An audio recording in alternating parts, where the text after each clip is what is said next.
Hello friends, this is SP Singh and welcome to smarted everyday. तो प्यारे दोस्तों, जैसा कि आपको पता है कि हम लोग सीटेट दिसंबर 2025 को टारगेट करते हुए सीटेट के जो प्रीवियस ईयर क्वेश्चन पेपर्स हैं उनको हल कर रहे हैं और एक सीक्वेंस में हल कर रहे हैं। ठीक है, हम आपको बता दें, अभी तक देखिए हमने यहाँ से जो क्वेश्चन पेपर हमने सॉल्व कराने शुरू किए हैं, तो यहाँ से हमने सबसे पहले 14 दिसंबर 2024 का क्वेश्चन पेपर हल किया, 15 दिसंबर 2024 का, 7 जुलाई 2024 पेपर फर्स्ट, 7 जुलाई 2024 पेपर सेकंड हल किया, 21 जनवरी 2024 पेपर सेकंड पेपर फर्स्ट, 21 जनवरी 2024 पेपर सेकंड, फिर 20 अगस्त 2023 पेपर फर्स्ट, 20 अगस्त 2023 पेपर सेकंड।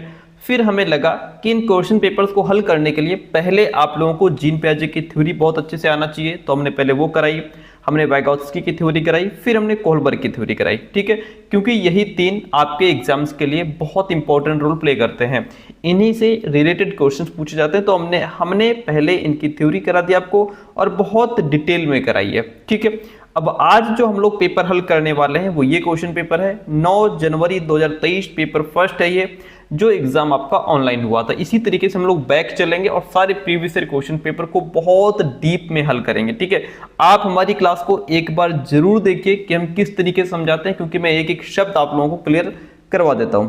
आइए शुरू करते हैं, चलिए शुरू करते हैं और हमारी क्लास में आपको बहुत डिटेल में समझने को मिलता है। शुरू करते हैं। पहला क्वेश्चन आपके सामने, क्वेश्चन कहता है कि बाल विकास के क्षेत्र में हाल ही के सिद्धांत ये सुझावित करते हैं कि विकास प्रभावित होता है। अर्थात कहने का मतलब ये है कि जो रिसेंट थ्योरीज हैं, किसकी, चाइल्ड डेवलपमेंट की जो रिसेंट थ्योरीज हैं जो वर्तमान में चल रही हैं, वो क्या मानती हैं कि विकास जो है, डेवलपमेंट किससे प्रभावित होता है। तो डेवलपमेंट आपका आनुवंशिकता से प्रभावित होता है। जी हाँ, बिल्कुल, जेनेटिक्स होता है।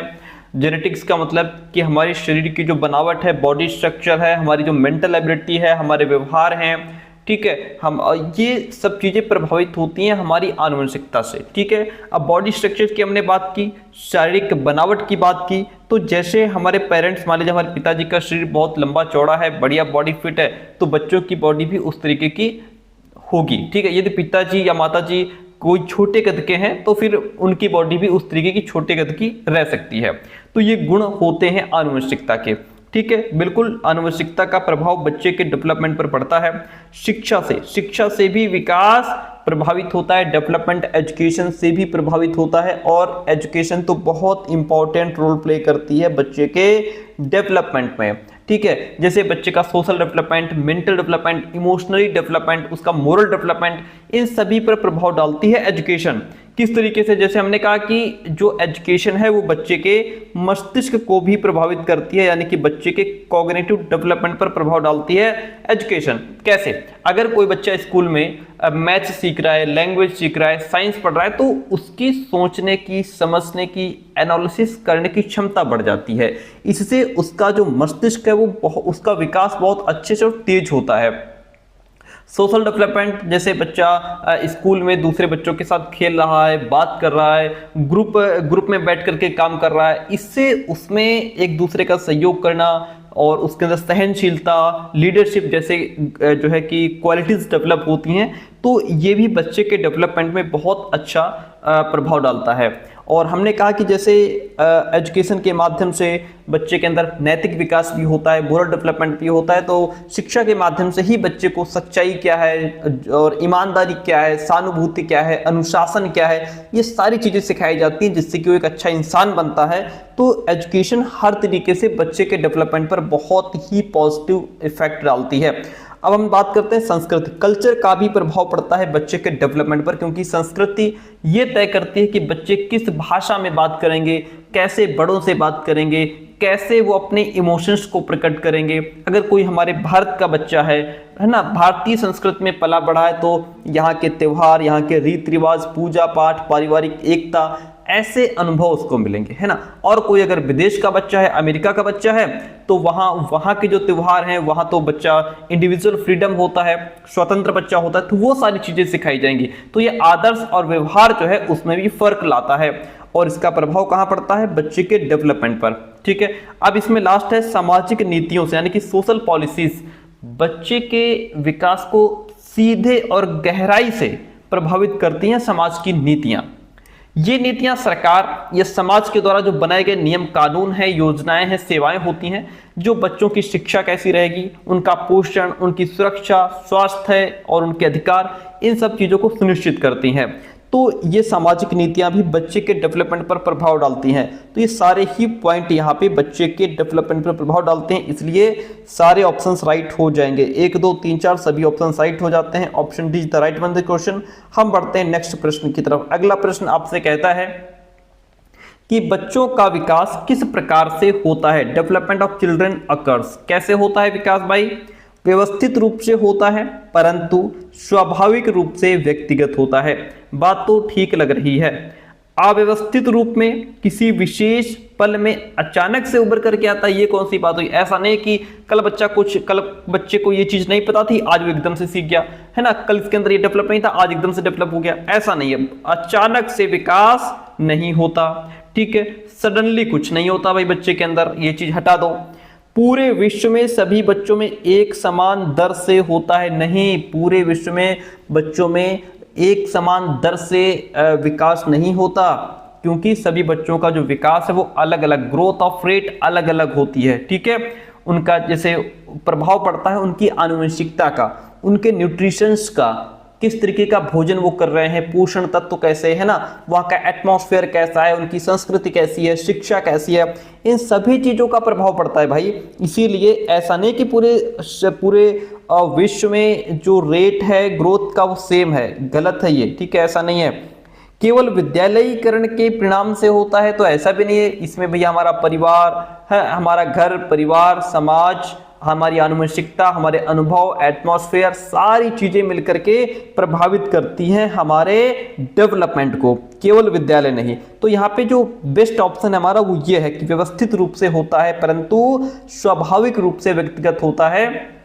भाई देखिए, स्वाभाविक रूप से व्यक्तिगत का मतलब ये है कि देखिए सभी बच्चे क्या हैं कि पहले क्या करते हैं, पहले बैठना सीखते हैं, फिर घुटनों के बल चलना सीखते हैं, फिर खड़े होना सीखते हैं, उसके बाद चलना सीखते हैं, फिर दौड़ना सीखते हैं। ये एक पूरा क्या है, ये एक ऑर्डर मेंटेन होता है, ये एक ऑर्डर मेंटेन होता है। और स्वाभाविक रूप से व्यक्तिगत का मतलब ये है कि कोई बच्चा 8 से 10 महीने में जो है कि चल पड़ा, है ना, कोई पता लगे 15 महीने में चल रहा है, कोई बच्चे 2-2 साल बाद जो है चलना सीख पाते हैं। तो ये जो है उनका वो इंडिविजुअल होता है, ये व्यक्तिगत होता है।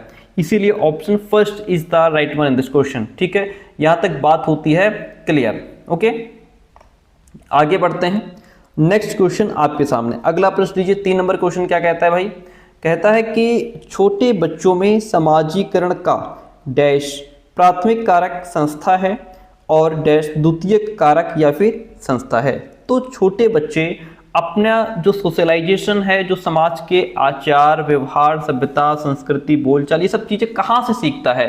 तो छोटा बच्चा सबसे पहले ये सारी चीजें, बोलना चालना, है ना, और समाज के नियम कायदे कानून, ये सारी चीजें सबसे पहले कहाँ सीखता है? परिवार में सीखता है, ठीक है। परिवार के बाद फिर वो कहाँ जाता है? परिवार यहाँ पे बच्चे के समाजीकरण में प्राथमिक भूमिका निभाता है। और फिर द्वितीय कारक कौन है? पुस्तकालय, लाइब्रेरी हो गया, ठीक है। सेकेंडरी कौन हो जाएगा? सेकेंडरी में स्कूल हो जाएगा, उसका लाइब्रेरी हो जाएगी, उसका टीवी हो जाएगा, मोबाइल फोन हो जाएगा, उसका फ्रेंड सर्कल हो जाएगा, ये सारे सेकेंडरी हो जाएंगे, ठीक है। तो यहाँ पे क्या होगा कि छोटे बच्चों में समाजीकरण का परिवार जो है वो प्राथमिक भूमिका निभाता है और पुस्तकालय द्वितीयक भूमिका निभाता है। इसलिए ऑप्शन यहाँ पे फर्स्ट राइट हो जाएगा।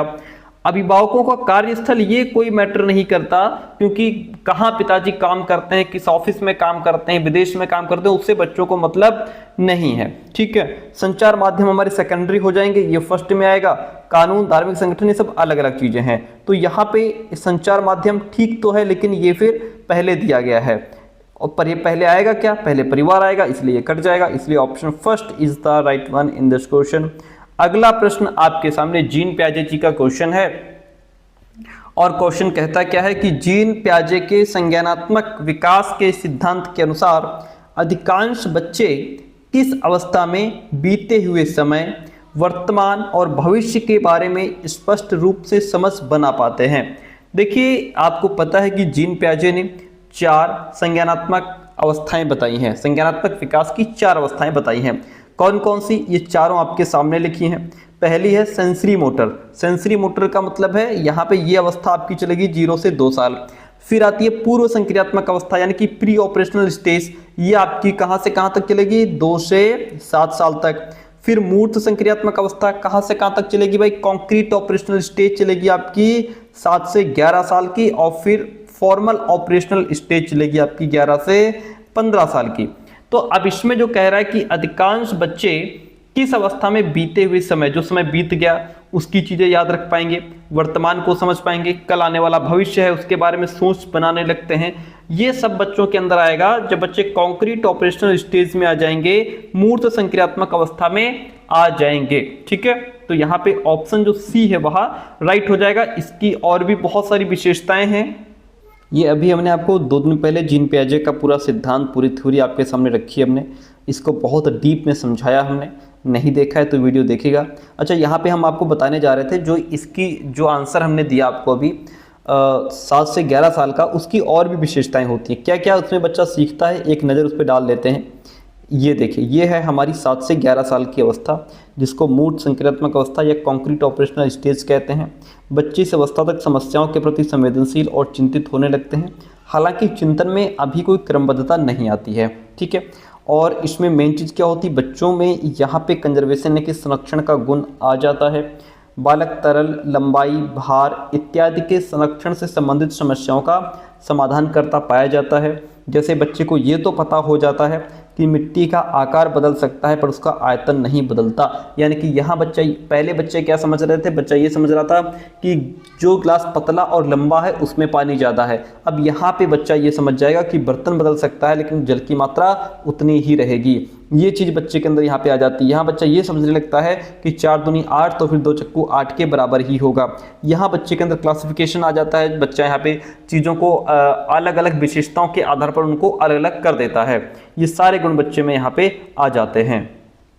According to the question option number जो 3 है, सी है, वह राइट हो जाएगा। अगला प्रश्न लेते हैं। कहता है जीन पियाजे के सिद्धांत में चिंतन की बुनियादी निर्मितियों को किस रूप में जाना जाता है? देखिए, इन पियाजे theory the basic building blocks of thinking are referred to as सहज क्रियाएं। क्या ये चिंतन की बुनियादी बुनियाद हैं?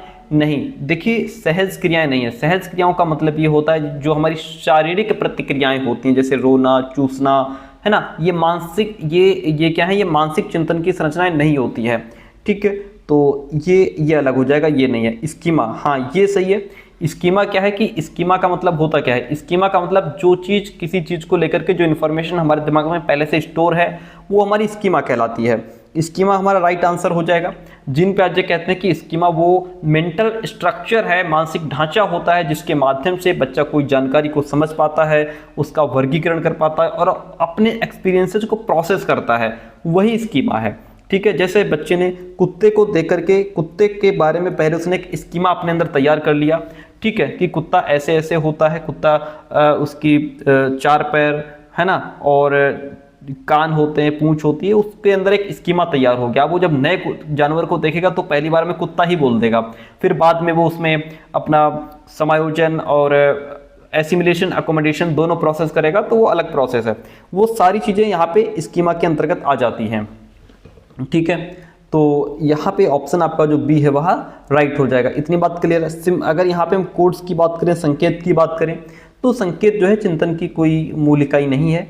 और अवधारणाओं की बात करें, कॉन्सेप्ट की बात करें, तो ये अवधारणाएं जो है वो स्कीमा जब डेवलप हो जाता है बच्चे के अंदर उसके बाद आती हैं। स्कीमा के डेवलप होने के बाद जब बच्चा एनालिसिस और क्लासिफिकेशन करना सीखता है तो वहाँ पे कॉन्सेप्ट आती हैं। ठीक है, ये स्कीमा से थोड़ा कॉम्प्लिकेटेड होता है। नेक्स्ट क्वेश्चन आपके सामने कहता है कि लेव वाइगोत्स्की के सिद्धांत के अनुसार डैश विकास को आकार देते हैं।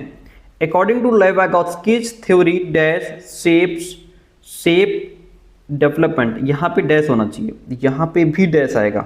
ठीक है, 2 जगह फिल करना है आपको, एक तो यहाँ फिल करना है, एक वर्ड यहाँ फिल करना है। तब ये सेंटेंस पूरा होगा। अब ये कैसे होगा हिंदी में, ले वाइगोत्स्की के सिद्धांत के अनुसार डैश विकास को डैश। अब यहाँ भी आपके एक वर्ड आएगा, यहाँ डैश होना चाहिए था, ठीक है। विकास को डैश आकार देते हैं, कौन विकास को आकार देता है? देखिए, तो आनुवंशिक कारक, ले वाइगोत्स्की के सिद्धांत के अनुसार आनुवंशिक कारक विकास को सामाजिक आकार देते हैं, या फिर संज्ञानात्मक विकास को संस्कृति आकार देता है, या फिर ले वाइगोत्स्की के सिद्धांत के अनुसार भावात्मक विकास को प्राकृतिक कारक आकार देते हैं, या फिर शारीरिक विकास को संवेदना आकार देते हैं। कौन देता है? तो इसका बेस्ट ऑप्शन ये होगा कि ले वाइगोत्स्की के सिद्धांत के अनुसार संज्ञानात्मक विकास को, यानी कि वाइगोत्स्की कहते हैं कि बच्चे का जो मेंटल डेवलपमेंट होता है, उसका जो संज्ञानात्मक विकास होता है, वह उसको आकार देने का काम कौन करता है? संस्कृति। कौन करता है? संस्कृति। जो कल्चर है वो बच्चे के कॉग्निटिव डेवलपमेंट को आकार देने का काम करती है।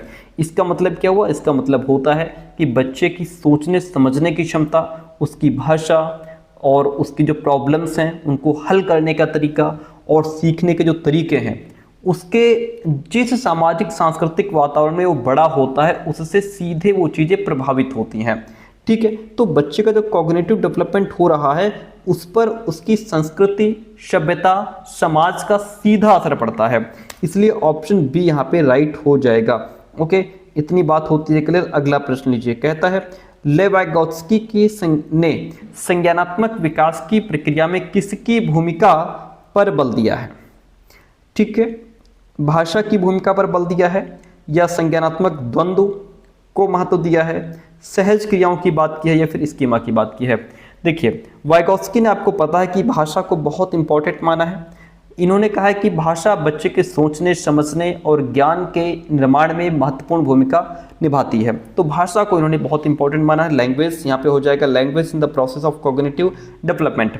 अच्छा, अब ये संज्ञानात्मक द्वंद्व क्या है? देखिए, जब बच्चे के पास जो ज्ञान या जो भी इंफॉर्मेशन पहले से होती है वो किसी नई इंफॉर्मेशन या नए एक्सपीरियंस से जब मेल नहीं खा रही होती है, भाई हमको पहले से कोई चीज़ पता है, ठीक है, और अब एक नई प्रॉब्लम हमारे सामने आ गई, इसके बारे में हमको नहीं पता है, तो हमारे अंदर, हमारे मस्तिष्क में एक उथल पुथल सी मच जाएगी कि यार अब ये प्रॉब्लम कैसे सॉल्व होगी, ठीक है। तब बच्चे के मन में एक संघर्ष, एक स्ट्रगल, एक उथल पुथल उत्पन्न होता है, वही संज्ञानात्मक द्वंद्व कहा जाता है, ठीक है। जैसे जीन पियाजे ने क्या कहा कि बच्चे को, मान लीजिए जैसे हमने बच्चे को क्या पढ़ाया कि सभी पक्षी उड़ सकते हैं, हमने पढ़ा दिया कि सभी पक्षी उड़ सकते हैं। अब बच्चे ने शतरमुर्ग को देख लिया, या बच्चे ने पेंगुइन देखा कि यार ये भी तो पक्षी है लेकिन ये उड़ नहीं रहा। इससे क्या होगा, उसके दिमाग में क्या होगा, एक उथल पुथल मच जाएगी कि यार हमने तो पढ़ा कि सभी पक्षी उड़ सकते हैं, ये तो उड़ नहीं सकता, शतरमुर्ग उड़ नहीं सकता।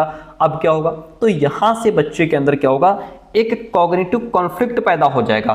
फिर उसको शांत करने के लिए वो यहाँ पे अपना जो एस्टिमुलेशन है, एकोमोडेशन है, दोनों प्रोसेस करेगा, ठीक है, और फिर वो अपने संज्ञानात्मक द्वंद्व को शांत करने की कोशिश करेगा, अपने आप को सेटिस्फाई करेगा। सहज क्रियाएं क्या होती हैं? सहज क्रियाएं वो होती हैं जो बच्चे अपने आप करते हैं, जैसे बिना बताए हंसना, रोना या किसी चीज को पकड़ना, वो होती हैं रिफ्लेक्सेस। स्कीमा यानी कि किसी चीज के प्रति हमारे अंदर जो पहले से इंफॉर्मेशन कलेक्ट है वो स्कीमा होती है। According to the question first option is the right one in this question. आगे बढ़ते हैं, अगला प्रश्न लीजिए, कहता है नैतिक विकास का सिद्धांत लॉरेंस कोहलबर्ग के साथ साथ और किसके द्वारा प्रतिपादित किया गया है? देखिए, नैतिक विकास का सिद्धांत, मोरल डेवलपमेंट थ्योरी, हमने लॉरेंस कोहलबर्ग की तो खूब पढ़ी है, लेकिन और भी किसी ने मोरल डेवलपमेंट थ्योरी दी है। किसने दी है? वो हैं हमारे जीन पियाजे। इन्होंने संज्ञानात्मक विकास का सिद्धांत तो दिया ही है, लेकिन मोरल डेवलपमेंट थ्योरी भी दी है, जिसमें इन्होंने 2 चरण बताए थे। कितने? 2 चरण बताए थे। एक का नाम था हेटेरोनोमस मोरलिटी, दूसरा था ऑटोनोमस मोरलिटी, ठीक है। और इसी के बेस पे आगे चल करके लॉरेंस कोहलबर्ग ने इसी को आगे बढ़ाया और उन्होंने 3 लेवल और 6 स्टेजेस यानी कि 3 स्तर 6 चरण बताए थे। जो ये जीन पियाजे का मोरल डेवलपमेंट थ्योरी थी, इसी को इन्होंने थोड़ा चेंज करके, मॉडिफाई करके अपना नया सिद्धांत दे दिया था। तो जीन पियाजे यहाँ पे according to the question right answer हो जाएंगे। लेवागोस्की ने सिद्धांत कौन सा दिया? इन्होंने सामाजिक सांस्कृतिक सिद्धांत दिया था। जेरोम ब्रूनर जो है इन्होंने डिस्कवरी लर्निंग थ्योरी दी थी। बीएफ स्किनर जो है ये तो व्यवहारवादी है ही, इन्होंने सक्रिय अनुबंधन सिद्धांत दिया था। ठीक है, तो according to the question Jean पियाजे राइट हो जाते हैं। और एक अध्यापक को अपनी डैश शिक्षण शास्त्रीय प्रविधियों के बारे में किस प्रकृति का होना चाहिए? देखिए, उसको रिजिड होना चाहिए, दृढ़ होना चाहिए अपनी शिक्षण शास्त्रीय प्रविधियों के प्रति, यानी कि जो टीचिंग मेथड वो अपनाते चले आ रहे हैं वही अपनाएंगे, चाहे बच्चे के समझ में आए चाहे खोपड़ी के ऊपर से निकल जाए, डजंट मैटर। क्या इस प्रकार से उनको पढ़ाना चाहिए, रिजिड उनकी होनी चाहिए, या फिर उनका जो टीचिंग मेथड है वो फ्लेक्सिबल होना चाहिए? नहीं सॉरी, गैर लचीला लिखा है, इनफ्लेक्सिबल। वही बात कि हम बदलेंगे नहीं, चाहे बच्चे के समझ में आए चाहे ना आए। या फिर उनके जो टीचिंग मेथड्स हैं वो लचीले होने चाहिए, फ्लेक्सिबल होने चाहिए, जो बच्चा जैसा है उसके हिसाब से हम अपने टीचिंग मेथड में परिवर्तन कर लेंगे। एक तरीके से समझ में नहीं आ रहा, दूसरा तरीका अपनाएंगे, तीसरा अपनाएंगे, चौथा अपनाएंगे, इस तरीके से होना चाहिए। या फिर इग्नोरेंट होना चाहिए, अनजान बिल्कुल, जिससे बच्चे को, जिसके बारे में बच्चा कुछ जानता ही ना हो। कैसा होना चाहिए? अब आप कहेंगे सर यहाँ पे लचीला होना चाहिए, फ्लेक्सिबल होना चाहिए, ऐसी शिक्षण शास्त्रीय प्रविधियों का प्रयोग होना चाहिए जो बच्चे के लिए फ्लेक्सिबल हो। बच्चे को समझ में नहीं आ रहा है, दूसरा तरीका अपनाओ, तीसरा अपनाओ, है ना। तो जो बच्चा जैसा सीखने वाला है उसके हिसाब से टीचिंग मेथड अपनाओ, सब्जेक्ट के अकॉर्डिंग टीचिंग मेथड में बदलाव लाना चाहिए। तो यहाँ पे ऑप्शन सी राइट हो जाता है। बुद्धि लब्धि IQ परीक्षणों की आलोचना प्रायः क्यों की जाती है? जो IQ टेस्ट हैं इनमें आलोचना होती है, इनकी क्यों होती है? स्किल्स की विस्तृत श्रृंखला को मापने की उनकी क्षमता के बेस पे, या फिर प्रत्यक्ष रूप से पाश्चात्य संस्कृति के प्रभाव से ग्रसित हैं। ये जो IQ टेस्ट है हमारे, इन पर वेस्टर्न जो कल्चर है उसका प्रभाव है, ये उसकी तरफ ज्यादा झुकी हैं। या फिर बुद्धि पर सामाजिक प्रभाव का अवबोधन होता है, या फिर संज्ञान पर भावनाओं के प्रभाव का अतिशय प्राकलन होता है। तो देखिए, जो IQ टेस्ट है प्यारे दोस्तों, इनकी आलोचना इसलिए होती है क्योंकि ये प्रत्यक्ष रूप से पाश्चात्य संस्कृति के प्रभाव से ग्रसित है, यानी कि इम्प्लिसिट वेस्टर्न कल्चर बायस, ये वेस्टर्न कल्चर की तरफ झुके हुए हैं। क्योंकि देखिए, ये जो परीक्षण है वो कहाँ विकसित हुए? अमेरिका जैसे देशों में, वेस्टर्न देशों में विकसित हुए। तो इनका जो मटेरियल था, बच्चों की बुद्धि लब्धि को मापने का जो मटेरियल था, जो वहाँ की लैंग्वेज थी, जो कॉन्टेक्स्ट थे, जो कॉन्सेप्ट्स थे, उनकी संस्कृति पर आधारित होती हैं, है ना। जैसे अमेरिका जैसे देश हो गए, उनकी संस्कृति पर आधारित होते हैं। इसलिए जब इनका प्रयोग हमारे भारत जैसे देशों में या और एशियाई देशों में होता है तो वे वहाँ के जो लोकल बच्चे होते हैं, स्थानीय बच्चे होते हैं, उनकी वास्तविक बुद्धि या क्षमता को ये सही रूप से नहीं माप पाते, क्योंकि इनको तैयार ही वेस्टर्न कल्चर के हिसाब से किया गया है। तो अब हमारे यहाँ बच्चा दूसरे तरीके का बच्चा है, या यूं कहें कि थोड़ा फर्क होता है, तो ये एग्जैक्ट उसको माप नहीं पाते, इसलिए इनकी आलोचना होती है।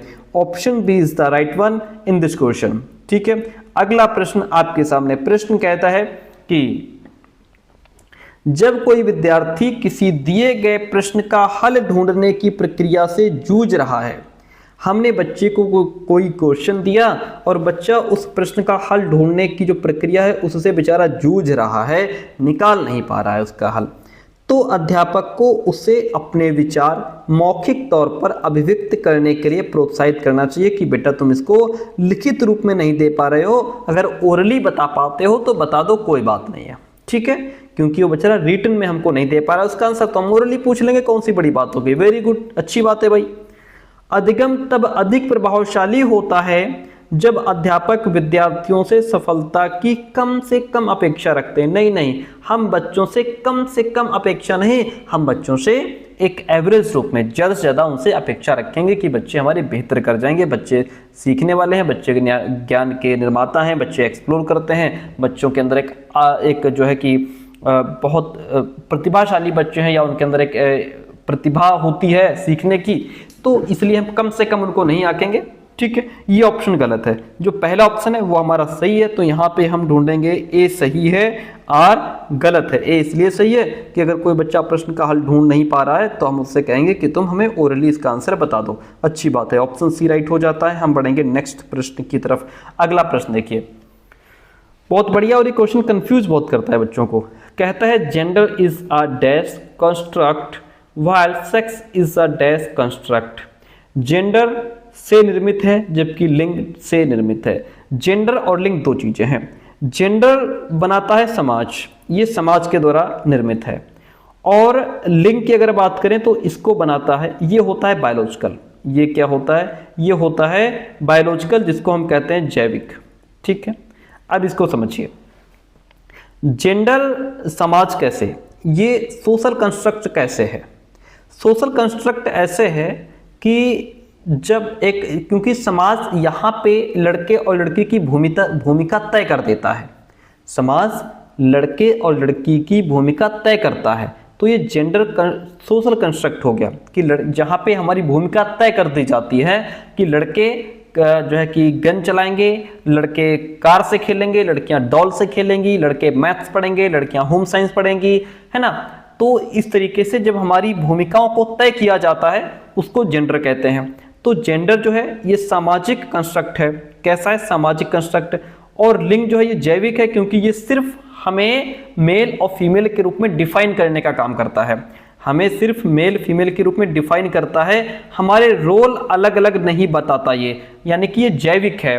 हम किस रूप में धरती पर आए हैं ये सिर्फ उसको डिफाइन करता है। हम किस रूप में धरती पे आए हैं उसी को डिफाइन करता है। ये हमारी भूमिका अलग नहीं करता कि तुम लड़के हो तुम ये करोगे वो करोगे, वो समाज का काम है, वो हमें समाज बताता है, तो वो सामाजिक हो गया। आई बात समझ में? जेंडर जो है ये सामाजिक निर्मित है, इसको समाज ने बनाया है, क्योंकि जेंडर जो है इसमें हमारा रोल तय कर दिया जाता है। जबकि लिंग, हमारा लिंग क्या है, तो हम मेल है कि फीमेल है, सिर्फ इतनी जानकारी मिलती है, तो ये जैविक है। ठीक है, जैविक निर्मित है। ओके, जहां पे सिर्फ हमें मेल फीमेल के रूप में डिफाइन कर दिया जाए। ओके, जो जन्म के समय ही निर्धारित होता है, इतनी बात होती है क्लियर? Option A. और जो जैविक है ये क्या है? ये जन्म के समय ही निर्धारित होता है, जन्म के समय तुरंत बाद निर्धारित हो जाता है हम मेल हैं कि फीमेल है। और जेंडर जो है ये जिंदगी भर हमको बताया जाता है कि तुम ये करोगे तुम वो नहीं करोगे, है ना, ये सब चीजें हैं। इसलिए ऑप्शन फर्स्ट राइट हो जाएगा। अगला प्रश्न लीजिए, और प्रश्न कहता है कि एक अध्यापक को सभी के लिए अधिगम सहज सुगम बनाने के लिए अधिगम प्राथमिकताओं में व्यक्तिगत भिन्नताओं के प्रति क्या करना चाहिए? भाई एक अध्यापक है, उसको सभी के लिए जो लर्निंग है, जो अधिगम है, वो आसान बन जाए, सरल बन जाए, सुगम बन जाए। ठीक है, तो क्या करना चाहिए? अधिगम प्राथमिकताओं में व्यक्तिगत भिन्नता, क्योंकि हर बच्चे की जरूरत अलग है, उसकी रुचि क्षमता योग्यता अलग अलग है, अलग अलग पृष्ठभूमि से बच्चे हैं, तो इंडिविजुअल डिफरेंस है। उसके प्रति क्या करना चाहिए?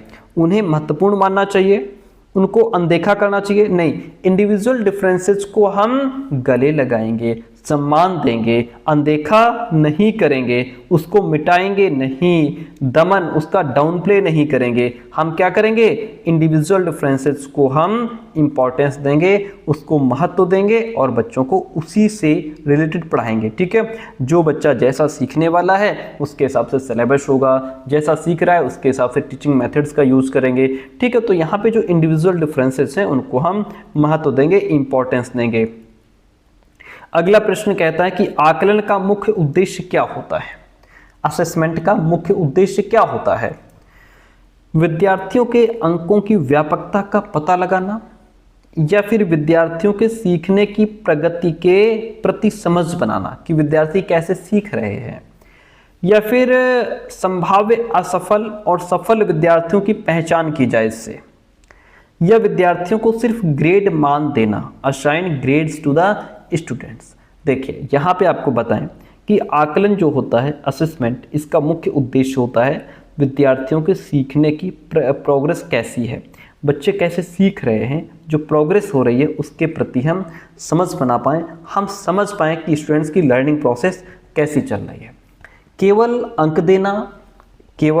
अंक देना या ग्रेड करना ये असेसमेंट का काम नहीं है, बल्कि ये जानना होता है कि विद्यार्थी क्या कितना और कैसे सीख रहा है, ये हमें पता चलना चाहिए आकलन के माध्यम से। आकलन से टीचर को यह पता चलता है कि किस क्षेत्र में विद्यार्थी को सहायता या मार्गदर्शन की आवश्यकता है और किस क्षेत्र में वो अपने आप कर ले जाएगा। कौन सा टॉपिक उसके लिए कठिन रहेगा जिसमें हमको हेल्प करनी पड़ेगी, कौन सा टॉपिक है वो अपने आप कर लेगा। ये जो है कि शिक्षण को सुधारने में भी काम आता है और व्यक्तिगत आवश्यकताओं के अनुसार ढालने में भी हेल्प करता है। मान लीजिए यहाँ पे अगर मैं एक एग्जाम्पल दूं आपको, तो अगर कोई बालक मैथ्स में बार बार गलती कर रहा है तो आकलन से ये समझ बनती है कि उसे किस टॉपिक में कठिनाई है, किस एक्सरसाइज में कठिनाई आ रही है, कौन से सवाल वो या किस तरीके के सवाल नहीं लगा पा रहा है और फिर उसको कैसे सुलझाया जाए, उसकी प्रॉब्लम को कैसे वो सीखे।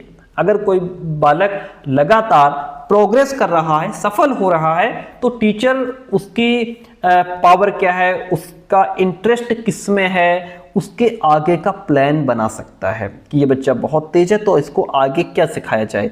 ये सारी चीज़ें तय होती हैं आकलन से। अगला प्रश्न लीजिए, बहुत बढ़िया प्रश्न कहता है, क्या कहता है कि निम्नलिखित में से कौन सी प्रविधि विद्यार्थियों में समालोचनात्मक चिंतन को प्रोत्साहित कर सकती है, यानी कि बच्चों के अंदर क्रिटिकल थिंकिंग कैसे डेवलप होगी। प्रश्नों का तुरंत उत्तर देने के लिए कहें कि देखो अगर तुम प्रश्नों का उत्तर तुरंत दे दोगे तो तुम तो तुम्हारे अंदर क्रिटिकल थिंकिंग है, क्या इससे कुछ प्रभाव पड़ेगा? मुझे तो नहीं लगता। विद्यार्थियों को विमर्श हेतु समय देना, giving time to students for discussion. अगर हम बच्चों को किसी टॉपिक पर डिस्कशन के लिए टाइम देते हैं तो उससे उनके अंदर क्रिटिकल थिंकिंग आ सकती है, बिल्कुल आ सकती है, मुझे लगता ठीक है।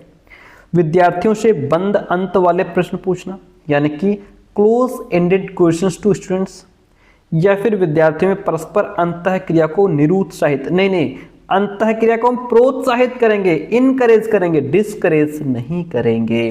तो प्यारे दोस्तों, राइट आंसर क्या होगा कि हम बच्चों को अगर डिस्कशन के लिए टाइम देते हैं तो बच्चों के अंदर क्या होगा, क्रिटिकल थिंकिंग डेवलप होगी। जब हम बालक को किसी टॉपिक पर सोचने, डिस्कशन करने और अपने थॉट्स को साझा करने का समय देते हैं तो वो गहराई से सोचते हैं और दूसरे के दृष्टिकोण को, उसके पर्सपेक्टिव्स को समझते हैं, उनके विचारों को सुनते हैं, ठीक है, जिससे उनके अंदर भी कुछ नए नए आइडियाज़ आते हैं।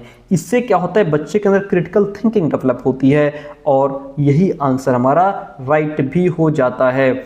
सुविधा वंचित समूहों से संबंध रखने वाले विद्यार्थियों के समावेशन में निम्नलिखित में से किसके द्वारा अवरोध उत्पन्न होता है? सुविधा से वंचित समूह से संबंध रखने वाले बालक, ऐसे बालक जो पहले ही सुविधाओं से वंचित रह गए हैं, ठीक है, उनके समावेशन में किसके द्वारा अवरोध उत्पन्न होता है? सुविधा से वंचित का मतलब क्या है? सुविधा वंचित समूह से संबंध रखने वाले विद्यार्थी कौन होते हैं? पहले तो ये समझ लो, फिर इसका आंसर करो। सुविधा वंचित समूहों से संबंध रखने वाले विद्यार्थी वो होते हैं जो समाज के ऐसे वर्गों से आते हैं जिन्हें सामाजिक या आर्थिक तौर पर या जो शैक्षिक रूप से, जिनको यानी कि जो शिक्षा तक नहीं पहुंच पाए या जो सांस्कृतिक रूप से पिछड़े माने जाते हैं, जिन्हें जीवन की जो मूलभूत संसाधन है वहां तक वो नहीं पहुंच पाए। तो ये विद्यार्थी जो है शिक्षा प्राप्त करने में कई प्रकार की बाधाएं या चुनौतियां इनके सामने आ जाती हैं। जैसे हमने कहा कि ऐसे बच्चे आर्थिक रूप से पिछड़े होते हैं। अब सर आर्थिक रूप से कैसे पिछड़े होते हैं? देखिए, जिनके परिवार की आर्थिक स्थिति कमज़ोर होती है, पढ़ने के लिए जो है किताबें नहीं खरीद पाते, स्कूल ड्रेस नहीं खरीद पाते, या स्कूल तक पहुंचने के लिए उनके पास संसाधन नहीं है, खेतों में काम करने वाले गरीब किसान के बच्चे लगभग आर्थिक रूप से कमज़ोर होते हैं, ठीक है। हालांकि अब तो सब जो है कि समर्थ ही हो गए। अगर हम कहें कि ऐसे बच्चे सामाजिक रूप से पिछड़े होते हैं, सामाजिक रूप से का मतलब है कि समाज की ऐसी जातियां या वर्ग जो लंबे समय से भेदभाव और सामाजिक बहिष्कार का शिकार हो रहे हैं कि समाज ने उसका बहिष्कार कर दिया, उनको अपने साथ उठने बैठने नहीं देते, तो ऐसे बच्चों में आत्मविश्वास की कमी हो जाती है। उनके साथ भेदभाव का अनुभव उनको होता है कि हमारे साथ देखिए भेदभाव किया गया है। तो ऐसे बच्चे स्कूलों में उपेक्षा बेचारे झेलते हैं ना, जैसे SC ST OBC हो गया है ना, इनको ऐसे सुविधा वंचित समूहों में ही रखा जाता है। या जो बेचारे जैसे शारीरिक या मानसिक रूप से दिव्यांग विद्यार्थी हो गए, है ना, और जिनके साथ जैसे जो लैंगिक भेदभाव, विशेष रूप से लड़कियां जो कई बार पारिवारिक या सामाजिक कारणों से स्कूल नहीं भेजी जाती, या ट्रांसजेंडर विद्यार्थी जिन्हें समाज एक्सेप्ट नहीं करता, या जो बेचारे अनाथ बच्चे हैं, बेघर हैं, या हिंसा से प्रभावित बच्चे हुए हैं, तो ऐसे बच्चे सुविधाओं से वंचित समूह से संबंध रखने वाले विद्यार्थी होते हैं। अब इनको आपको क्लास में कैसे समावेशन में निम्नलिखित में से किसके द्वारा इनको अवरोध उत्पन्न होता है? रूढ़िबद्ध और स्थापित धारणाओं की वजह से, बाल केंद्रित उपागम की वजह से, रचनात्मक आकलन की वजह से, व्यक्तिगत भिन्नताओं का ध्यान रखते हुए। देखिए, आपको बता दें कि सुविधा वंचित समूहों के विद्यार्थियों के समावेशन में सबसे बड़ा जो अवरोध है वो क्या है? वो है रूढ़िवादी सोच और स्थापित धारणाएं, यानी कि पूर्वाग्रह। जैसे ये मान लेना कि गरीब या पिछड़े वर्ग के बच्चे पढ़ाई में अच्छे नहीं हो सकते। एक तो वो ऑलरेडी बेचारे कमज़ोर हैं, सुविधाओं से वंचित रहे हैं, स्कूल आए और फिर हम स्कूल में भी वही चीज़ मान रहे हैं, तो उनको इन सब चीज़ों का सामना करना पड़ रहा है, तो ये उनके लिए अवरोध हो जाएगा। ये सोच लेना कि लड़कियां केवल कुछ खास विषय में ही अच्छी होती हैं, या जाति, धर्म, भाषा या उनके पहनावे के आधार पर विद्यार्थियों को हम कम आके, ठीक है, कम आंकना, किसी को कम समझना, कम आंकना, है ना, और तो उनके साथ भेदभाव करना, तो ये स्थापित धारणाएं हो जाएंगी। इससे विद्यार्थियों का आत्मविश्वास कमजोर हो जाता है, उन्हें मुख्य धारा से अलग थलग कर दिया जाता है। बाकी जैसे बाल केंद्रित उपागम, चाइल्ड सेंट्रिक अप्रोच, ये क्या है? ये तो बच्चों की जरूरतों के अनुसार शिक्षा देने की एक सकारात्मक विधि है, समावेशन में सहायक है, ये अच्छी बात है, ठीक है। और दूसरा है रचनात्मक आकलन। ये विद्यार्थियों की जो अनेक क्षमताएं हैं उनको समझने और उन्हें इनकरेज करने का तरीका है, ना कि अवरोध भी नहीं है, ये अच्छी चीज़ है। व्यक्तिगत विभिन्नताओं को ध्यान रखना, ये तो समावेशी शिक्षा का मूल सिद्धांत है, जिससे सभी बच्चों को समान अवसर मिलता है। सारे ऑप्शन ठीक हैं, लेकिन यहाँ पे ये जो चीज़ है, धारणाएं, स्थापित धारणाएं, उनके प्रति रूढ़िबद्धता, ये उनके लिए अवरोध उत्पन्न होगा, ठीक है। ऑप्शन फर्स्ट राइट हो जाएगा। हमने आपको समझा दिया कि सुविधा वंचित समूह बच्चे कैसे होते हैं, और ताकि आप नेक्स्ट क्वेश्चन में समझाना ना पड़े। अगला प्रश्न आपका कहता है, डिस्ग्राफिया प्रत्यक्ष रूप से किस कौशल में चुनौती का कारण देता है? Dysgraphia poses direct challenges in which skill. देखिए, डिस्ग्राफिया, ग्राफिया मैंने आपको कहा था, ग्राफिया से याद रखिएगा, ग्राफ कैसे बनता है, ऐसे, यानी कि लिखने से संबंधित होता है ये। तो जो बच्चा डिस्ग्राफिया से ग्रसित है वो, उसको स्केच बनाने में दिक्कत होगी। डिस्ग्राफिया क्या है? डिस्ग्राफिया एक न्यूरोलॉजिकल विकार होता है। कैसा विकार? न्यूरोलॉजिकल होता है, जो व्यक्ति की लिखने की क्षमता को प्रभावित करता है। इसमें कोई भी व्यक्ति या बालक को हाथ से लिखने में, उसको चित्र बनाने में, उसको स्केच बनाने में, या फिर साफ सुथरे अक्षरों में लिखने में कठिनाई होती है। ऐसे बच्चे अगर लिखेंगे तो शब्दों के बीच में जो स्पेस रहता है, कहीं तो कम कर देंगे, कहीं ज़्यादा कर देंगे, राइटिंग ऐसी होगी खुद के समझ में ना आए, ठीक है, और ऊपर नीचे लिख देंगे, तो और लिखते समय स्पेलिंग्स मिस्टेक कर देंगे, तो इन बच्चों को लिखने में दिक्कत होती है, ठीक है। स्केच बनाना यहाँ पे आपका राइट आंसर हो जाएगा। इतनी बात होती है क्लियर? आगे बढ़ें, ठीक है। अगला प्रश्न है हमारा 18 नंबर क्वेश्चन, कहता है, दृष्टिबाधित विद्यार्थियों को सहजता के साथ शामिल करने के लिए अध्यापक को क्या करना चाहिए? सहजता के साथ शामिल करने के लिए, ताकि बच्चा फील करे कि यहाँ पे मेरा भी इम्पोर्टेंस है, मैं भी यहाँ के लिए ठीक हूँ, है ना। तो यहाँ बच्चे को सहजता देने के लिए, देखिए, जितनी अधिक संभव हो सके अधिक से अधिक सूचनाएं ब्लैक बोर्ड पर लिखनी चाहिए। भैया एक बात बताओ, वो बेचारा दृष्टिबाधित है ना, उसको दिखाई वैसे भी नहीं दे रहा है, और तुम उस पर सूचनाएं ब्लैक बोर्ड पर लिखे जा रहे हो, तो उसके लिए क्या मतलब बनता है? कोई मतलब नहीं। फर्स्ट ऑप्शन काट दो, ये उसके लिए सहज नहीं होगा। कक्षा में सहायक उपकरणों का प्रयोग बाधित करना चाहिए। नहीं भाई, जो दृष्टिबाधित बच्चों को, ऐसे उपकरण जो दृष्टिबाधित बच्चों को सहायता करें, वो उनके लिए लाना चाहिए, ना कि उनको क्लास से रिस्ट्रिक्ट करना चाहिए या फिर क्लास में बाधित करना नहीं चाहिए। ऐसे ही तो उपकरण उसको चाहिए, है ना, पढ़ने के लिए। लिखित सूचनाओं को मौखिक रूप से संप्रेषित करना चाहिए। ये बात हमको ठीक लग रही है कि जो सूचनाएं, जो भी बात लिखी है, जो टॉपिक लिखा है, वो अगर आप बोल करके समझा देंगे तो दृष्टिबाधित बच्चा समझ लेगा, क्योंकि वो देख तो पा नहीं रहा है, कानों से सुन ही लेगा, ठीक है। तो ऑप्शन सी ठीक लग रहा है।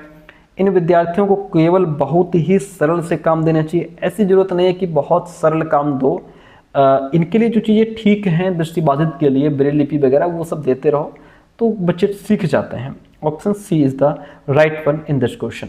हम बढ़ेंगे नेक्स्ट प्रश्न की तरफ। नेक्स्ट प्रश्न हमसे कहता है, स्वलीनता विकार से जूझते विद्यार्थियों की प्रातिनिधिक पहचान विशेषता निम्नलिखित में से क्या है? स्वलीनता विकार से जूझ रहा विद्यार्थी है, ASD से जूझ रहा है, ASD से जूझ रहा है, हमने आपको खूब पढ़ाया है, ठीक है। ASD से जूझने वाले जो विद्यार्थी होते हैं, इनको कम्युनिकेशन में दिक्कत होती है, लैंग्वेज में दिक्कत रहती है, समाज के लोगों के साथ बेचारे सहभागी नहीं बन पाते, किसी भी काम को बार बार रिपीट करते रहते हैं, आई टू आई कांटेक्ट करने में दिक्कत होती है, और ASD वालों को अपनी बात को शुरू कैसे करना है, ख़त्म कैसे करना है, कंटिन्यू कैसे करना है, इन सब चीज़ों में दिक्कत रहती है। तो कुल मिलाकर के यहाँ पे बच्चों को क्या रहेगा? अवरुद्ध संप्रेषण कौशल। मैंने कहा ना, इनको कम्युनिकेशन में दिक्कत रहती है, बात करने में दिक्कत रहती है, और ASD वाले बच्चे बार बार अपनी बात को दोहराते भी हैं, ठीक है। आवेगशीलता जो है ये ADHD की विशेषता है, किसकी? ADHD की, ठीक है। इतनी बात होती है क्लियर। ऑप्शन सी होता है राइट। हम बढ़ते हैं नेक्स्ट प्रश्न की तरफ। बच्चों में प्रतिभाशीलता किस प्रकार से परिलक्षित होती है? Giftedness in children is characterised by. देखिए, प्रतिभाशीलता क्या है? प्रतिभाशीलता का मतलब होता है कि किसी बच्चे में एवरेज से कहीं अधिक बौद्धिक क्षमता, जितनी एवरेज बच्चों की हम लोगों की होती है, उससे प्रतिभाशाली बच्चे में बहुत अधिक बौद्धिक क्षमता होना, उसके अंदर क्रिएटिविटी बहुत होती है, वो किसी चीज़ को सीखता बहुत जल्दी है, प्रॉब्लम्स को हल करने की उसकी बहुत अच्छी योग्यता होती है, या यूँ कहें कि असाधारण योग्यता होती है प्रॉब्लम को सॉल्व करने की, ठीक। तो ये कह रहा है कि बच्चों में प्रतिभाशीलता किस प्रकार से परिलक्षित होती है? बुद्धि का निम्न स्तर नहीं भाई, इनके पास बुद्धि का निम्न स्तर नहीं, बुद्धि का हाई स्तर होता है, लो नहीं होता, काट दो। बोधगम्यता का उच्च स्तर, ये तो हमको ठीक लग रहा है। कार्यों को आसानी से छोड़ते नहीं हैं, ये किसी भी काम को यूं ही नहीं छोड़ देते जब तक इनकी कवरेज से बाहर ही ना हो, रेंज से बाहर ना हो, ठीक है। छोटे छोटे कार्यों को ध्यान केंद्रित करके कर पाने की अक्षमता, काम को करने की अक्षमता तो नहीं होती इनके अंदर, इनेबिलिटी नहीं होती, ये भी काट दो। एक ही ऑप्शन ठीक है, बोधगम्यता का उच्च स्तर। बोधगम्यता का मतलब क्या होता है सर? बोधगम्यता, देखिए बोधगम्यता, बोध का मतलब होता है किसी चीज़ को समझना, बोध का मतलब समझना, जानना, ज्ञान प्राप्त करना, है ना। किसी चीज़ को समझना, जानना, ज्ञान प्राप्त करना होता है बोध। अब आ गया आपका गम्यता। गम्यता का मतलब ग्रहण करने की क्षमता हो गया बोध, यानी कि किसी भी ज्ञान को ग्रहण करने की क्षमता, ये हो गया बोधगम्यता का उच्च स्तर का मतलब सामान्य से कहीं अधिक। तो बोधगम्यता का मतलब क्या हुआ? ऐसी क्षमता जिससे कोई बच्चा बहुत कम समय में किसी भी बात को आसानी से, गहराई से और स्पष्ट रूप से समझ ले, तो समझ लेना ये बच्चा प्रतिभाशाली है, ठीक है। और जो बोधगम्य बच्चे होते हैं, एक तो बहुत कम समय में सीख जाते हैं, बहुत कम एफर्ट में ये गहरी समझ बना पाते हैं, नए थॉट्स को बहुत जल्दी पकड़ लेते हैं, कॉम्प्लिकेटेड प्रॉब्लम्स को जल्दी हल कर लेते हैं, सवालों को बड़ा गहराई से डीप से पूछते हैं, ये सारी इनकी विशेषताएं होती हैं। और हम बढ़ेंगे नेक्स्ट प्रश्न की तरफ। क्वेश्चन कहता है, क्या कहता है क्वेश्चन की विद्यालयों को नवीन ज्ञान के सृजन की ओर लक्षित पाठचर्या पर बल देना चाहिए। बिल्कुल बल देना चाहिए। विद्यालय को ऐसा सिलेबस स्कूल में लागू करना चाहिए जिससे बच्चों को कुछ नया ज्ञान मिल सके, ठीक है, कुछ नया ज्ञान क्रिएट हो सके, बच्चों के अंदर ज्ञान का निर्माण हो सके, है ना।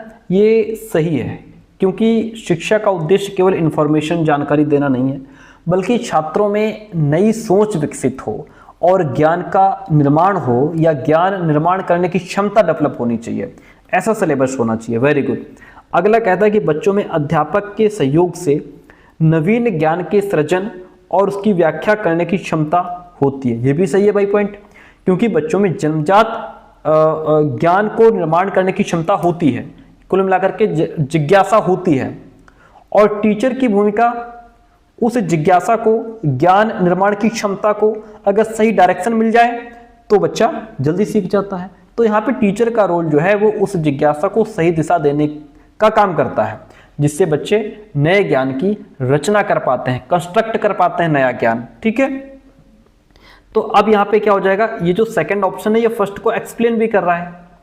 क्यों कर रहा है? क्योंकि अगर बच्चों में नवीन ज्ञान, क्या कह रहा है यहाँ पे, बच्चों में नवीन ज्ञान के सृजन की क्षमता है तो पाठचर्या को भी उसी दिशा में डिजाइन किया जाना चाहिए, ताकि बच्चों की वो जो नए ज्ञान को क्रिएट करने की क्षमता है वो डेवलप हो सके, है ना। तो सेकंड ऑप्शन इसको एक्सप्लेन भी कर रहा है। क्या हो जाएगा, ए और आर दोनों सही हैं, आर ए की सही व्याख्या यहाँ पे कर रहा है। Okay, very good. अगला प्रश्न लीजिए। प्रश्न कहता है विद्यालयों को किस पर बल देना चाहिए? सीखी गई सामग्रियों का ज्यों का त्यों कह देना, जो आपने सीखा है वो एज इट इज हमारे सामने रख दो, नहीं ये तो रट्टाफिकेशन हो जाएगा। पाठ्य पुस्तक से सीखना, टेक्स्ट बुक लर्निंग नहीं होना चाहिए, वही रटने की बात हो जाएगी। डिसकॉन्टेक्चुअलाइजेशन लर्निंग, संदर्भ रहित अधिगम, नहीं ये किस काम का भाई, अगर वो जो चीज हमारे टॉपिक से, हमारे कॉन्टेक्स्ट से रिलेट ही नहीं कर रही है, ऐसी लर्निंग का हम क्या करेंगे। हाँ, कंस्ट्रक्टिव लर्निंग होना चाहिए, रचनात्मक अधिगम पर बल देना चाहिए। ठीक है, रचनात्मक अधिगम का मतलब सर यहाँ पे क्या है, रचनात्मक अधिगम का मतलब है ऐसे सीखना या फिर ऐसा सीखना जिसमें बच्चा खुद सोचता है, नए नए विचार लाता है, चीज़ों को अपने तरीके से समझता है और फिर अपने तरीके से करता है, वो होती है कंस्ट्रक्टिव लर्निंग, है ना। यहाँ पे बच्चा सिर्फ रटता नहीं है, सोचता है, क्यों हुआ, कैसे हुआ, जो सीखा है उसे अलग अलग तरीके से इस्तेमाल करता है, नए तरीके से क्वेश्चंस का आंसर ढूंढने का प्रयास करता है। कोई काम या कोई किसी प्रश्न का सॉल्यूशन किताब से नहीं, अपने एक्सपीरियंसेस के बेस पे, अपने थॉट्स के माध्यम से उसको हल भी करता है। तो जहां बच्चा सोचकर समझकर कुछ नया करके सीखे, वो कंस्ट्रक्टिव लर्निंग होती है। विद्यालय को इस पर बल देना चाहिए, जोर देना चाहिए। क्वेश्चन कहता है प्रेरक अधिगम परिवेश सृजित करने के लिए क्या महत्वपूर्ण है? प्रेरक अधिगम परिवेश का मतलब क्या होता है? प्रेरक अधिगम परिवेश का मतलब होता है ऐसा माहौल जहां बच्चे सीखने के लिए उत्साहित हों, प्रेरित हों, है ना। तो प्रेरक अधिगम परिवेश सृजित करने के लिए क्या महत्वपूर्ण है? स्व अधिगम के लिए अवसरों को कम कर देना, यानी कि खुद सीखने के लिए अवसर कम कर देंगे हम, नहीं, सेल्फ लर्निंग के लिए अवसरों को बढ़ाएंगे, मिनिमाइज नहीं करेंगे, अपॉर्चुनिटीज को बढ़ाएंगे। ठीक है, स्व आकलन, हाँ खुद के आकलन, सेल्फ असेसमेंट को हम चांस देंगे, स्व आकलन के लिए अवसर देना। ठीक है, विद्यार्थियों में प्रतियोगी भावना को बढ़ावा देना, हम कभी भी कंपटीशन को बढ़ावा नहीं देंगे। मानकीकृत पाठचर्या का अनुसरण, सबके लिए एक ही पैटर्न फॉलो करना, एक ही सिलेबस देना, सभी को एक ही डंडे से हाँकना, वो गलत बात है। ठीक है, बेस्ट ऑप्शन क्या हो जाएगा? स्व आकलन हेतु अवसर देना। क्या हो जाएगा?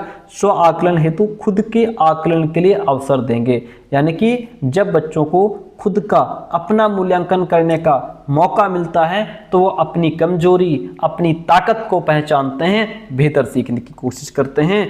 और जब बच्चा सेल्फ असेसमेंट करता है, खुद का आकलन करता है, तो उसका जो वो आत्मनिर्भर बनता है, बच्चा जिम्मेदारी से सीखता है, उसका कॉन्फिडेंस लेवल मजबूत हो जाता है। इसलिए बी ऑप्शन यहाँ पे राइट हो जाएगा। अगला प्रश्न हमसे कहता है अध्यापक को चाहिए कि वह विद्यार्थियों को योग्यता का सत्व संबंधी परिप्रेक्ष्य विकसित करने के लिए प्रोत्साहित करें। अब ये सत्व संबंधी परिप्रेक्ष्य क्या होता है? सत्व संबंधी परिप्रेक्ष्य, जिसको हम कहते हैं एंटिटी व्यू ऑफ एबिलिटी, इसको इंग्लिश में कहते हैं एंटिटी व्यू ऑफ एबिलिटी। इसका मतलब ये होता है, इसकी मान्यता ये है कि योग्यता जन्मजात होती है और स्थायी रहती है, अर्थात इसे बदला नहीं जा सकता, इसे सुधारा नहीं जा सकता। ठीक है, क्या होता है कि अध्यापक को चाहिए कि विद्यार्थियों को योग्यता का सत्व संबंधी परिप्रेक्ष्य विकसित करने के लिए प्रोत्साहित करें, यानी कि हम ये बच्चों से कह दें कि देखिए तुम्हारे अंदर जो योग्यता है वो जन्मजात है और ये स्थायी रहेगी, इसे हम बदल नहीं सकते, सुधार नहीं सकते। इसका मतलब ये हुआ कि बच्चा नया ज्ञान ग्रहण नहीं कर सकता, नई चीज़ों को सीख नहीं सकता, नई स्किल को नहीं सीख सकता।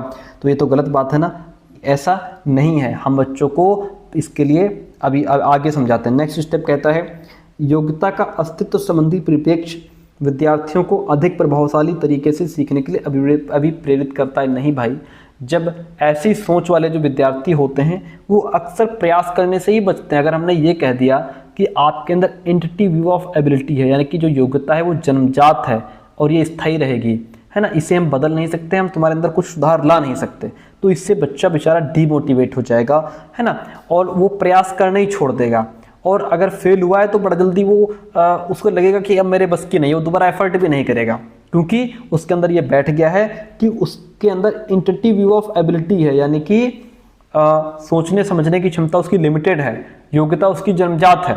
ठीक है, तो ये दोनों ही पॉइंट हमारे गलत हो जाते हैं, दोनों पॉइंट हमारे गलत हो जाते हैं, क्योंकि योग्यता को बढ़ाया जा सकता है, योग्यता की क्या किया जा सकता है, योग्यता को बढ़ाया जा सकता है। तो यहाँ पे हमारे दोनों ही ऑप्शंस ए और आर दोनों गलत हैं। अध्यापक को यहाँ पे चाहिए कि वो विद्यार्थियों को योग्यता का जो विकासोन्मुख परिप्रेक्ष्य होता है, ग्रोथ व्यू ऑफ एबिलिटी होता है, एक होता है, इसका अपोजिट होता है ग्रोथ व्यू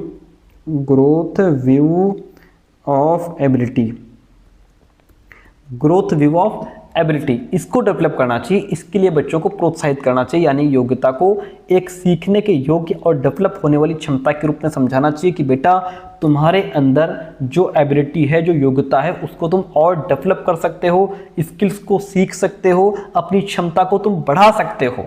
ठीक है, इससे क्या होगा, विद्यार्थी मेहनत करेगा, चुनौतियों को अपनाएगा, उनका सामना करेगा, सीखने में भी इंटरेस्ट लेगा कि यार मैं पहले फेल हो गया, मैं दोबारा इसको कर सकता हूँ, मैं सीख जाऊँगा। ठीक है, तो इस तरीके से ऑप्शन यहाँ पे आपका डी राइट हो जाता है। किसी भी क्वेश्चन में कोई डाउट रहता है कमेंट बॉक्स में बता दीजिएगा। नेक्स्ट क्वेश्चन कहता है कि निम्नलिखित में से किसके द्वारा समस्या समाधान में अवरोध पैदा होने की संभावना है। अवरोध कहाँ से पैदा होने की संभावना है? जब हम बच्चों को ये बताएं कि फंक्शनल फिक्स्डनेस यानी कि कार्यात्मक स्थिरता, कार्यात्मक स्थिरता का मतलब है अगर हम किसी काम को एक ही तरीके से करते जाएं, उसके दूसरे तरीके पर सोचें ही ना। ठीक है, बात तो ठीक है, इससे हमारा अवरोध तो पैदा होगा। संज्ञानात्मक सुनम्यता, लचीलापन, नहीं, इससे समस्या समाधान में अवरोध बिल्कुल नहीं होगा। ठीक है, इससे नहीं होगा। अपसारी चिंतन से समस्या समाधान में हमें सहायता मिलती है, अवरोध नहीं होता। विमर्शात्मक लेखन, विमर्शात्मक लेखन क्या होता है भाई?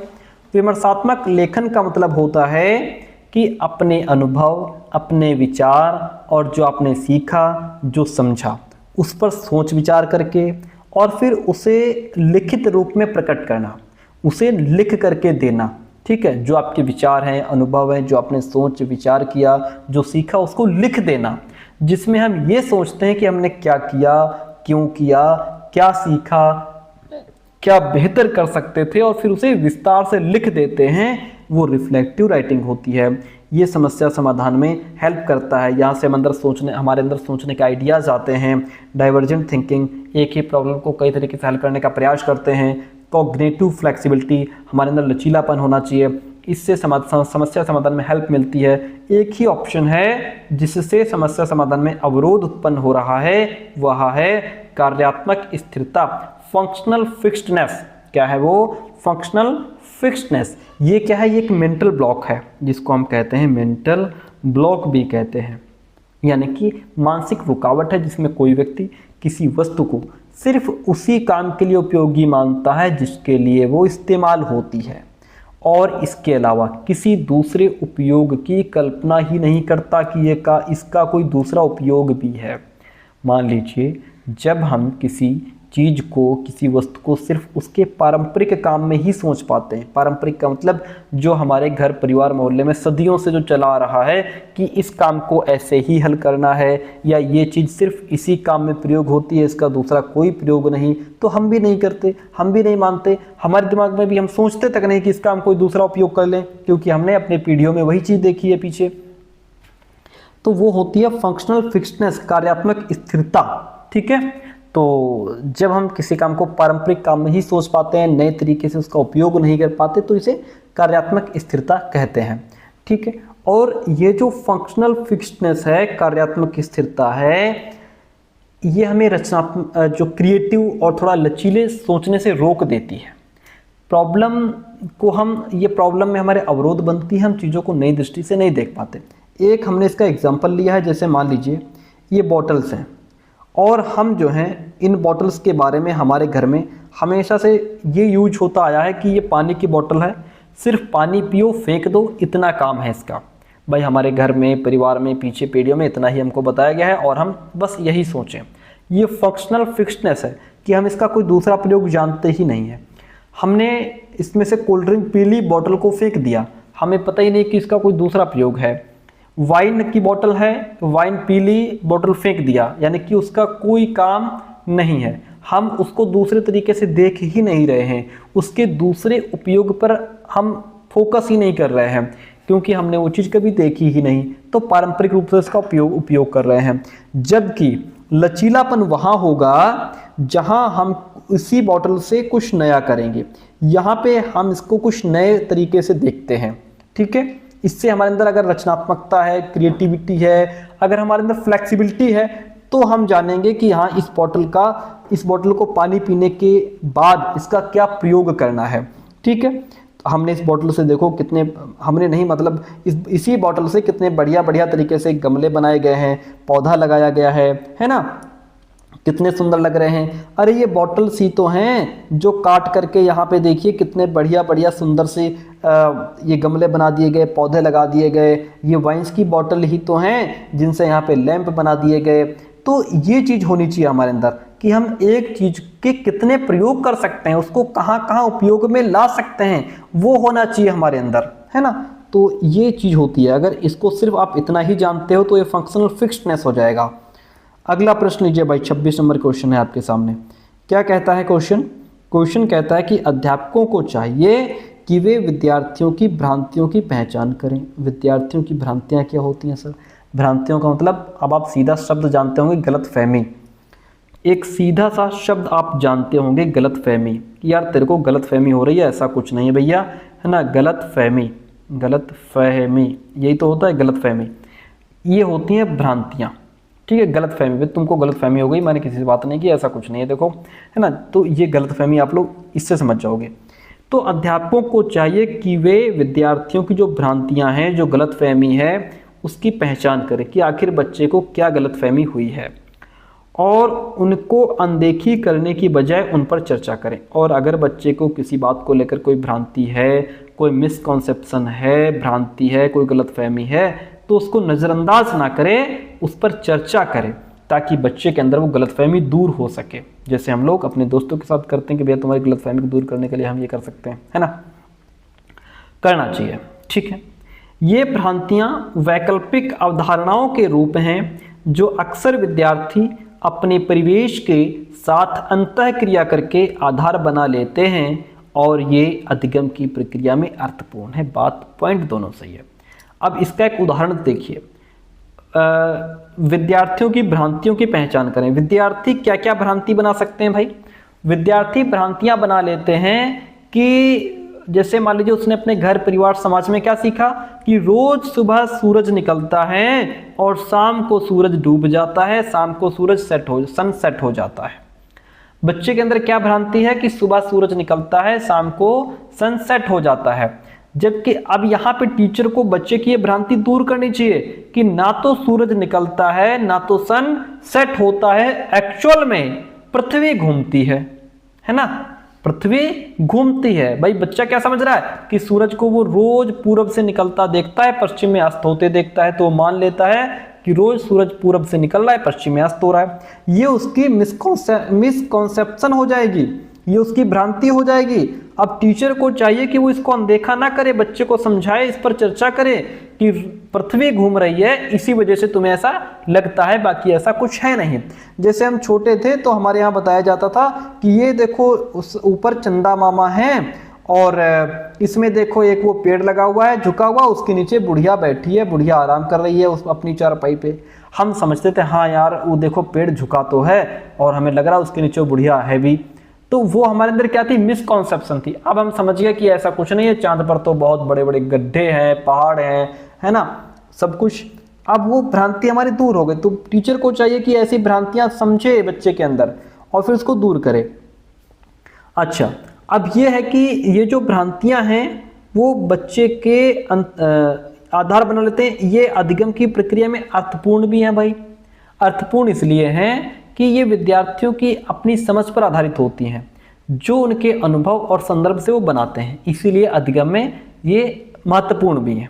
ठीक है, क्योंकि भ्रांतियां भी जो बनाई गई हैं वो भी तो किसी न किसी पूर्व ज्ञान पर ही आधारित होती हैं, तो टीचर उन्हें सही ज्ञान से जोड़ करके ज्ञान निर्माण की प्रक्रिया को मजबूत कर सकता है भाई।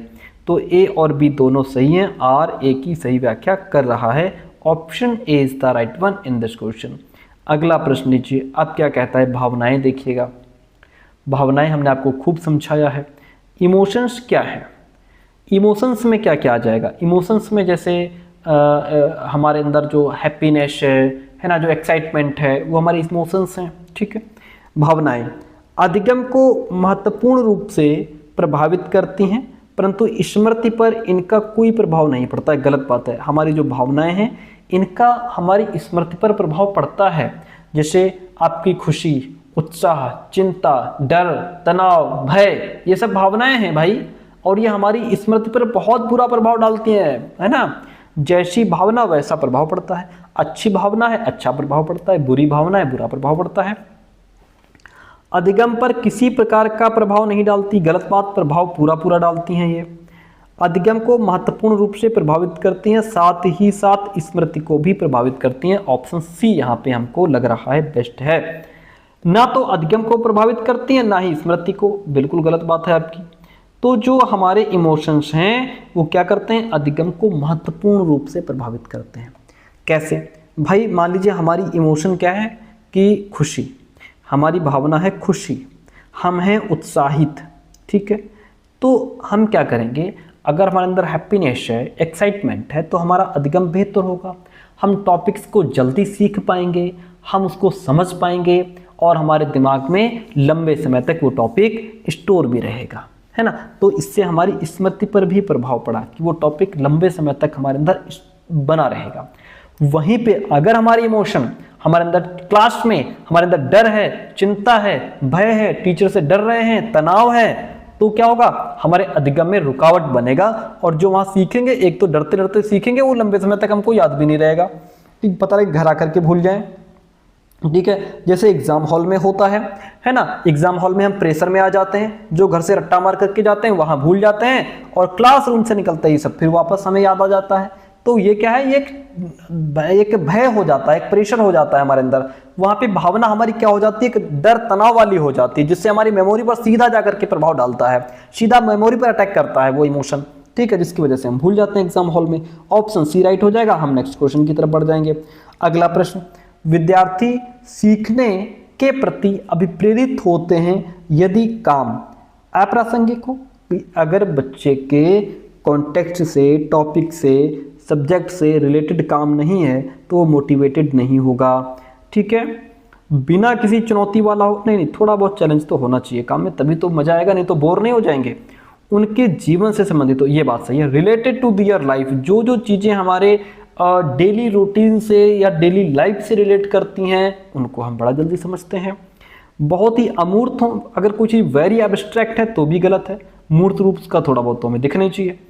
तो ये चीज़ है ऑप्शन सी, उनके जीवन से संबंधित हो। जब कोई काम बालक के अनुभव, उसके इंटरेस्ट या जीवन की वास्तविक परिस्थितियों से जुड़ा होता है तो वो उससे अपने आप को जुड़ा हुआ महसूस करते हैं, अपने आप को उससे रिलेट कर पाते हैं, जोड़ पाते हैं। और ये जो रिलेशन है ये उन्हें अंदरूनी रूप से, जिसको हम इंट्रिंसिकली मोटिवेटेड कहते हैं, अंदरूनी से, अंदर से प्रेरित करता है, जिससे सीखना और ज़्यादा प्रभावित हो जाता है। अगला प्रश्न लीजिए, बढ़िया प्रश्न है। विद्यार्थियों के अधिगम को सहज सुगम बनाने के लिए अध्यापक को क्या करना चाहिए। भाई बच्चों का अधिगम बढ़िया हो जाए, बच्चे बढ़िया से सीख जाएं, तो अध्यापक को यहाँ पे क्या करना चाहिए, विद्यार्थियों के पूर्व ज्ञान को अनदेखा कभी नहीं करेंगे, इग्नोर नहीं करेंगे। वाक्य विन्यास और संरचना स्पष्ट नहीं करनी चाहिए, गलत बात, हमें पूरा क्लियरिफाई करना चाहिए। ठीक है, गलत हो जाएगा। अधिगम के अति सामान्यीकरण और निस्तारण को कम करना चाहिए, ये भी पॉइंट ठीक नहीं है कि मिनिमाइज जनरलाइजेशन, अति सामान्यीकरण को आप मिनिमाइज कर दें, ये गलत बात है, मिनिमाइज नहीं करेंगे हम। विषय से संबंधित जो शब्द जाल है उसके प्रयोग से हम बचना चाहिए, ये बात तो ठीक लग रही है हमको। यहाँ से अधिगम को सहज सुगम बनाने के लिए अध्यापक को हमें ये काम करना है। इसका मतलब ये है कि जैसे ये कह रहा है कि विषय से संबंधित जो शब्द जाल है उसके प्रयोग से बचना चाहिए। अब सर ये सब्जेक्ट जार्गन्स क्या होते हैं? जैसे हमने कहा, मान लीजिए साइंस की क्लास चल रही है और हमने कहा कि प्लांट सेल वॉल कोई टॉपिक आ गया, मान लीजिए यहाँ पे टॉपिक आ गया प्लांट सेल वॉल आ गया, ठीक है, ये टॉपिक आ गया। अब प्लांट सेल वॉल हम कहेंगे तो बच्चों को जल्दी समझ नहीं आएगा। ये शब्द जाल है, इसको हमें विधिवत समझाना होगा कि पौधे की कोशिका की बाहरी परत की बात करेंगे हम, ठीक है, तो बच्चा समझ जाएगा। इसकी जगह पे हम साइंस में अगर शब्द यूज करते हैं मेयोसिस, क्या यूज कर दें? अगर हम मेयोसिस शब्द यूज कर दें, ये क्या है? ये शब्द जाल है, कठिन शब्द है बच्चों के लिए। इसकी जगह पे हम क्या यूज कर सकते हैं? कोशिका विभाजन की एक प्रक्रिया, ठीक है। अब जैसे मैथ्स में हम बच्चों के लिए क्या यूज करते हैं? जैसे मान लीजिए हमने कह दिया ट्रिग्नोमेट्री पढ़ाएंगे हमने कह दिया ट्रिगोनोमेट्री, यही तो होता है ट्रिग्नोमेट्री, जिसको हम त्रिकोणमिति कहते हैं। तो अगर हम टेक्नोमेट्री की बात करें तो बच्चा बड़ा थोड़ा डर सा उसके अंदर आ जाता है। यहीं पर हम अगर इसको ऐसे कह दें कि त्रिकोण के कोणों का अध्ययन, है ना। अब जैसे ये क्या है? ये ट्रिगोनोमेट्री क्या है? ये शब्द जाल है।